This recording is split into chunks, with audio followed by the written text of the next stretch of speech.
Bienvenidos alumnas y alumnos a una sesión más de matemáticas para tercer grado de secundaria. Soy el maestro Jorge Serrano. Y mi nombre es Leslie Mendívil y les acompañamos para exponer los contenidos durante la sesión de Aprende en Casa. En esta ocasión se trabaja con información relacionada con los resultados del Censo de Población y Vivienda del pasado 2020, elaborado por el INEGI. Se vincula la información con algunas herramientas matemáticas que se utilizan para la presentación de este tipo de información. Por tanto, el propósito de la sesión es dar sentido y significado a algunos datos del INEGI. Para el desarrollo de la sesión necesitan su cuaderno de notas, un bolígrafo, un lápiz y goma. Si tienen discapacidad visual, preparen hojas Leyer, punzón y regleta. Procuren registrar sus dudas, inquietudes y anotaciones respecto a los contenidos.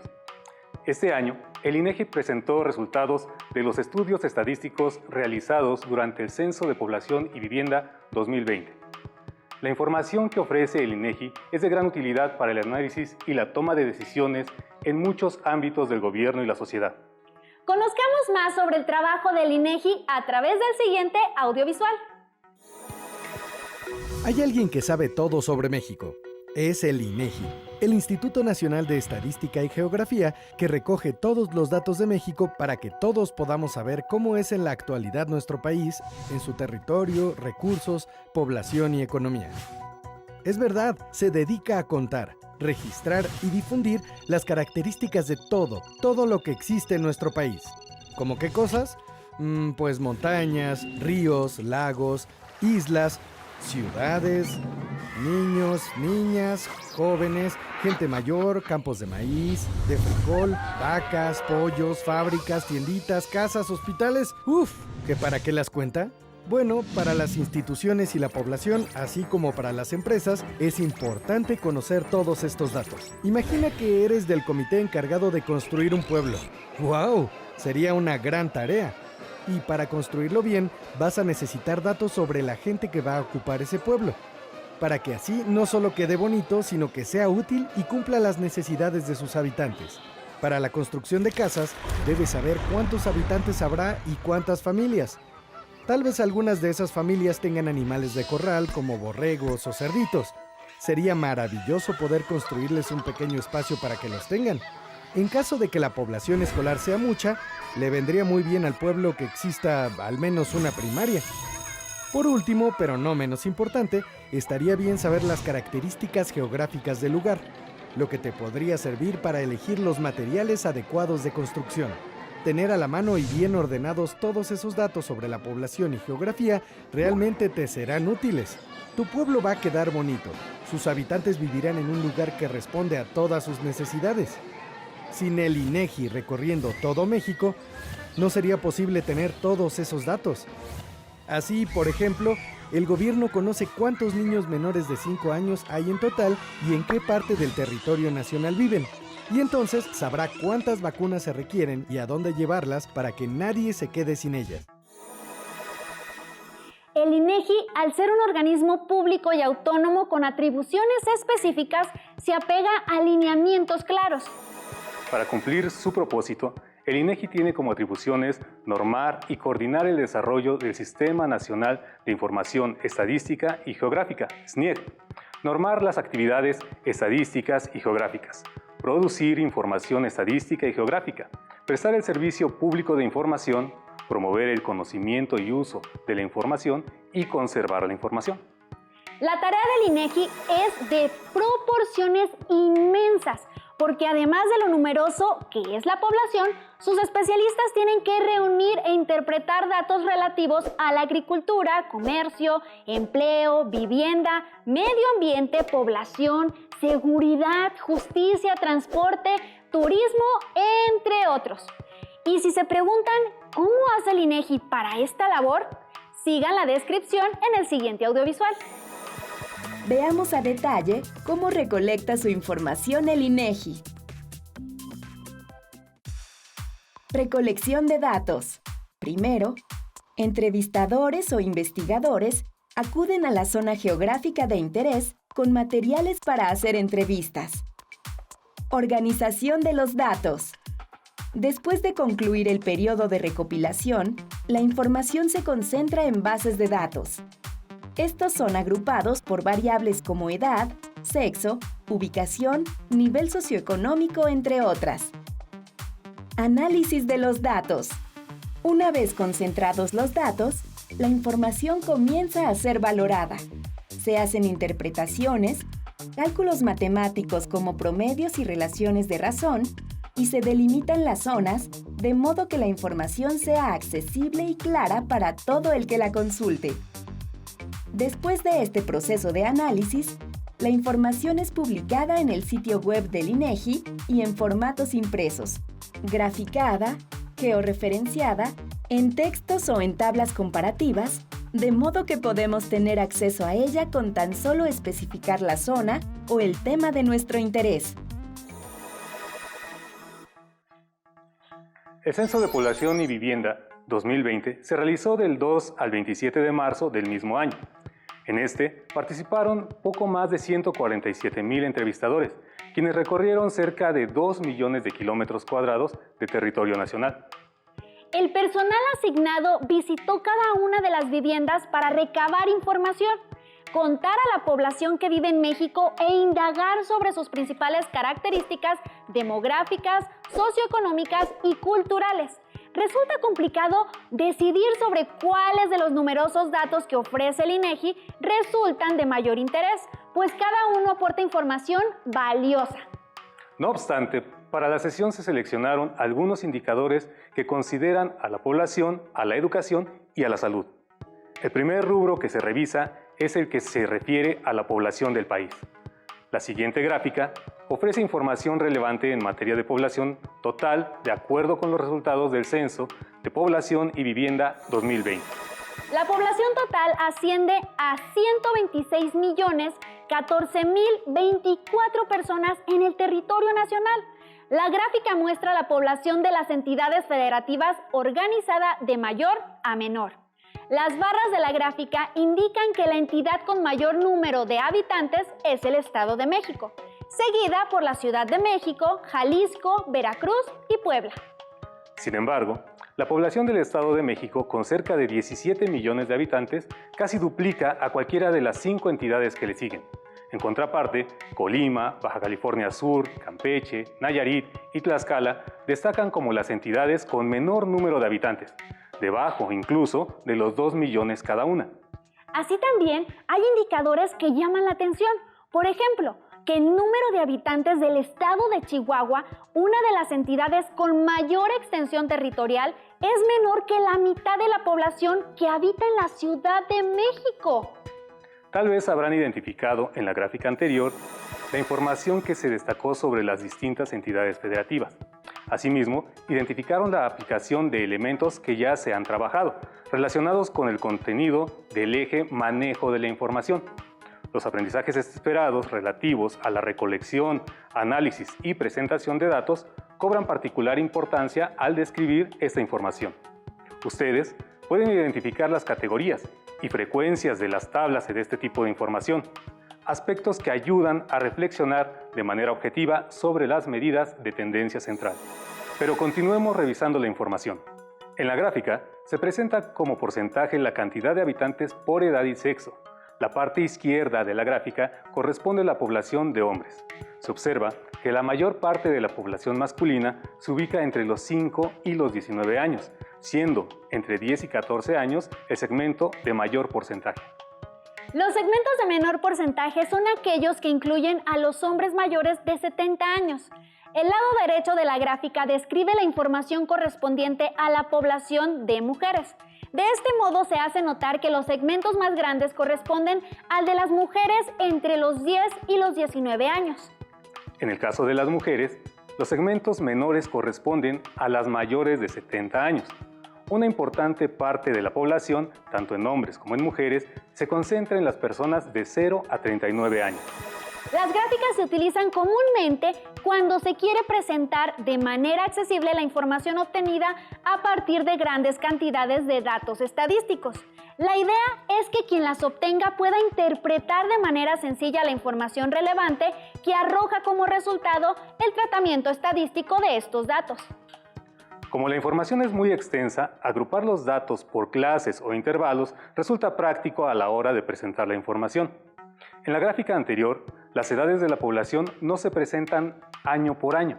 Dada la cantidad de datos, es más práctico presentarla por intervalos, de 5 a 9, de 10 a 14, de 15 a 19 años y así consecutivamente. Si lo que se busca es la precisión de los números, se puede revisar una tabla como en este caso. En la tabla se observa el número de habitantes en varias de las entidades de la República Mexicana. Si se revisa el caso particular que corresponde a Guerrero, se tiene lo siguiente. En esa entidad se contó una población total de 3.540.685 habitantes.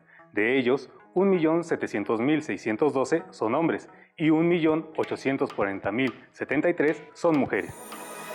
Los datos que ofrece el INEGI se presentan de distintas maneras para que cualquier persona tenga acceso a esta información.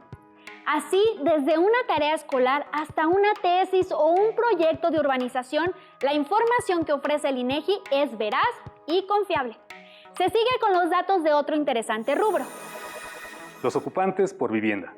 Con un promedio de 3.6 ocupantes por vivienda, esta gráfica muestra cierta regularidad respecto a cada entidad mexicana. Se tiene que el estado de Chiapas es el de mayor concentración, con un promedio arriba de 4 ocupantes por vivienda, y Colima el de menor ocupación, con un promedio de casi 3 habitantes. Resulta difícil de creer que haya una ocupación tan uniforme de habitantes por vivienda cuando un alto porcentaje de los mexicanos radica en 4 o 5 entidades. Dicho en otros términos, es sorprendente que un estado con la extensión territorial de Chihuahua tenga casi la misma ocupación de habitantes por vivienda que la Ciudad de México, lo que obedece a la densidad de población de esta última, cuya extensión territorial es mucho menor que la de Chihuahua. Para aclarar las dudas y mostrar un panorama completo respecto a este aspecto, se presenta otra gráfica del Censo 2020. En la gráfica se observa que en México se contaron 35.219.141 viviendas particulares habitadas. De inmediato se puede observar la manera en que se destacan las barras correspondientes al Estado de México y la Ciudad de México, como las entidades con mayor cantidad de viviendas. Aproximadamente 4,5 millones en el primer caso y 2,7 millones para el segundo lugar. Comparado con el gráfico de población total por entidad, se mantiene el patrón de estas dos entidades. Si se dividen los cerca de 17 millones de habitantes del Estado de México entre las cerca de 4,5 millones de viviendas censadas en la entidad, se tiene que hay alrededor de 3,8 personas por vivienda. En el caso de la Ciudad de México es muy parecido. 9,2 millones de habitantes aproximadamente, divididos entre cerca de 2,7 millones de viviendas, da como resultado alrededor de 3,4 ocupantes por vivienda. El censo de vivienda también muestra que la población no está distribuida de manera uniforme respecto a la geografía de la entidad. En la Ciudad de México hay algunas alcaldías sobrepobladas y otras con regiones extensas y un reducido número de habitantes. Los edificios y condominios de departamentos explican el crecimiento de la mancha urbana de manera vertical. Es común encontrar zonas urbanas con desarrollos habitacionales de hasta 40 viviendas en un solo edificio. Como se puede apreciar, los datos ofrecidos por el INEGI proporcionan información de gran utilidad para el funcionamiento de los servicios de las diferentes regiones del país, pero proporciona del mismo modo información respecto a otros ámbitos como el educativo. Se revisa un ejemplo sobre esto. El censo considera estudiantes entre los 3 y los 24 años, que son las edades estimadas para el inicio de la educación básica y el término de la educación universitaria o superior. En la gráfica, la primera barra muestra el intervalo de estudiantes entre 3 y 5 años. Las edades corresponden a las niñas y los niños que cursan el nivel preescolar. Se observa que solo el 63,3% de los niños entre 3 y 5 años asisten a la escuela. Como resulta notorio por las condiciones del confinamiento debido a la pandemia, en este momento no asisten de manera presencial, pero están inscritos en las escuelas.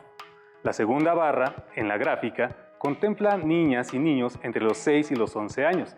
Dentro de ese rango de edad, los estudiantes cursan regularmente la educación primaria. El 95.5% de los mexicanos con estas características asisten a la escuela. Este es el segmento educativo de mayor presencia escolar, con una cobertura muy cercana al 100% estudiando la primaria. La tercera barra de la gráfica corresponde a un intervalo que va de los 12 a los 14 años, edades en las que por lo regular los adolescentes cursan la educación secundaria. También es un buen indicador que el 90.5% de los mexicanos de esas edades asisten a la escuela. Sin embargo, la última barra de la gráfica muestra circunstancias opuestas. El último segmento de análisis es la población cuyas edades van de los 15 a los 24 años. Regularmente se estudia la educación media superior, preparatoria y superior, universitaria, dentro de este rango de edad. El 45.3% de la población entre 15 y 24 años asiste a la escuela según el censo de 2020. Establecer intervalos para el análisis de datos numerosos como lo son los relativos a las edades y la cantidad de personas asistiendo a la escuela, de nueva cuenta aporta eficacia y practicidad al presentar la información en tablas o gráficas. Al igual que en el tema de la densidad demográfica o la urbanización, los datos ofrecidos respecto a educación son una herramienta objetiva para la toma de decisiones. En el ámbito educativo, por ejemplo, sirve para el análisis de lo que es necesario hacer para lograr que el porcentaje de estudiantes entre 15 y 24 años se aproxime a los de aquellos que estudian primaria o secundaria, como puede ser fortalecer la oferta educativa y la implementación de apoyos a las y los jóvenes, por mencionar algunas. Veamos nuevos datos respecto a educación. Se muestra el porcentaje de la población de 15 años y más según el nivel educativo, pero esta vez en una gráfica circular. El mayor de los sectores circulares de la gráfica, con el 49.3%, corresponde a las personas mayores de 15 años, que cuentan con educación básica. Un 24% de la población de 15 años o más cuenta con escolaridad correspondiente a educación media superior, mientras que el 21.6% cuenta con educación del tipo superior. Según el censo de 2020, la población de 15 años o más sin escolaridad es el 4.9% del total.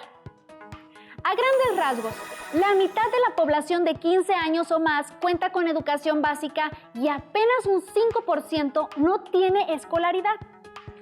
El ámbito educativo se vio afectado por la abrupta interrupción de las clases presenciales, y aunque son datos reveladores, existen otros temas de interés relacionados con la pandemia por el virus SARS-CoV-2. Las matemáticas son una herramienta que siempre está disponible para beneficio de la sociedad. Por ello, reunir, interpretar y presentar estos datos es de gran valor para las personas que tienen a su cargo la toma de decisiones dirigidas tanto en conservar como en promover el bienestar de la población. Revisemos algunos datos de un sector prioritario en estas condiciones, el sector salud. Se muestran los resultados del censo 2020 respecto a la población total según su condición de derechohabientes. Se observa que más del 50% de la población total es derechohabiente del Instituto Mexicano del Seguro Social, el IMSS. La gráfica muestra, en segundo lugar, con una cobertura mayor al 35% de la población total, a quienes cuentan con el INSABI o Seguro Popular. El tercer indicador corresponde al servicio proporcionado por el ISSSTE, claramente menor en el número de beneficiarios, pues no alcanza el 10% de la población total. Los 4 indicadores restantes son poco significativos, pues ninguno de ellos atiende siquiera al 3% de la población total. Tal es el caso de los servicios médicos que prestan instituciones privadas. Pemex, la Secretaría de la Defensa Nacional y la Secretaría de Marina representan individualmente menos del 2%, mientras que otras instituciones y el binomio IMSS, Bienestar, menos del 2% cada uno. La cobertura de los servicios de salud pública alcanza una gran mayoría de la población total del país. Sin embargo, hay un reducido sector de habitantes que depende de las instituciones de salud de carácter privado o que no están afiliadas a ningún servicio de salud. En esta otra tabla se muestran parte de los datos relativos a población según condición de afiliación a servicios de salud y sexo por entidad federativa 2020. Este indicador refiere a una población total de 126.014.024 habitantes. De estos, 92.582.812 personas están afiliadas a algún servicio médico, mientras que 32.999.713 no están afiliadas a ninguno y 431.499 no lo especificaron. Enfrentar una situación como la enfermedad conocida como COVID-19 requiere de evaluar las fortalezas de los servicios de salud pública de las naciones y, en consecuencia, determinar acciones que favorezcan la atención eficiente y oportuna para la población afectada. Aun cuando este tipo de eventualidades no es predecible, resulta de gran ayuda contar con la información que constantemente generan instituciones como el INEGI. La estadística se convierte en un instrumento eficaz al tomar decisiones para resolver situaciones de esta magnitud. A continuación, se exploran datos de natalidad y fecundidad. La gráfica describe el número de nacimientos en el territorio nacional desde 1994 hasta 2019. De entrada, aparece el número que indica la cantidad de nacimientos durante el último año de registro, que corresponde a 2019, y son 2.092.214, apenas arriba de los 2 millones. Sin embargo, la cantidad de nacimientos del primer año de registro que aparece es de 2.904.389 en 1994, muy cercana a los 3 millones de nacimientos. Se aprecia una paulatina reducción en la cantidad de nacimientos por año, según lo cual, de mantenerse la tendencia, se espera que para el año siguiente el número de nacimientos esté por debajo de los 2 millones, debido a que los últimos 3 registros indican la reducción de cerca de 100,000 nacimientos por año. Cada uno de los nacimientos registrados representa un nuevo mexicano o mexicana que por derecho debe recibir servicios de salud y educación. De ahí que la vinculación de la información como la que se ha presentado cobre una gran importancia, de este caso para el gobierno y sus instituciones. Se espera que la información que se ha presentado les permita asociar y dar un mayor sentido a los contenidos que se refieran a la recolección, tratamiento y presentación de datos. Elementos matemáticos como media, mediana, moda, rango, desviación media, están estrechamente ligados al manejo de la información. Siempre que les sea posible, compartan las anotaciones con sus compañeros y su maestra o maestro. Socializar sus conjeturas o suposiciones resulta de gran utilidad para apropiarse de los conocimientos y aprendizajes esperados. Les invitamos a que localicen en las páginas de su libro de texto las actividades relacionadas con este aprendizaje esperado. Del mismo modo, pueden seguir explorando y conociendo la información más actual que ofrece el INEGI, si toman en cuenta la siguiente sugerencia audiovisual. En la sección Cuéntame de México del sitio del INEGI en Internet, puedes encontrar datos que te ayudarán a conocer mejor tu país. Por ejemplo, encontrar cuál es la isla más grande de México o saber el nombre de la montaña más alta. ¿Cuántas lenguas indígenas se hablan en el país? ¿En dónde se produce maíz y frijol? La localidad donde vives y su ubicación. El municipio donde viven más jóvenes o donde hay más mujeres. También puedes imprimir mapas de diferentes temas, tanto del país completo como de todas sus partes. Ahora ya lo sabes. Acércate al INEGI y conoce más sobre nuestro país. INEGI, Conociendo México. La sesión ha terminado, pero seguiremos cerca de ustedes para ayudarles a desarrollar junto con su maestra o maestro otros aprendizajes de matemáticas. Aún queda mucho por conocer, así es que sigan con nosotros en Aprende en Casa. Hasta la próxima. Maestro, qué interesante estos puntos del INEGI. Si tienes dudas o necesitas ayuda, llama al Centro de Apoyo Pedagógico a Distancia. El número de teléfono para secundaria es el 55 36 01 71 23. Si requieres consultar los libros de texto en versión digital, recuerda que los puedes encontrar en la página conalitech.cep.gov.mx. Y recuerda que también cuentas con el sitio aprendeencasa.cep.gov.mx, en donde podrás ver nuevamente los videos de los programas y además encontrarás actividades para fortalecer tus aprendizajes. También te invitamos a que consultes las plataformas nuevaescuelamexicana.cep.gov.mx y tripulantes.cep.gov.mx.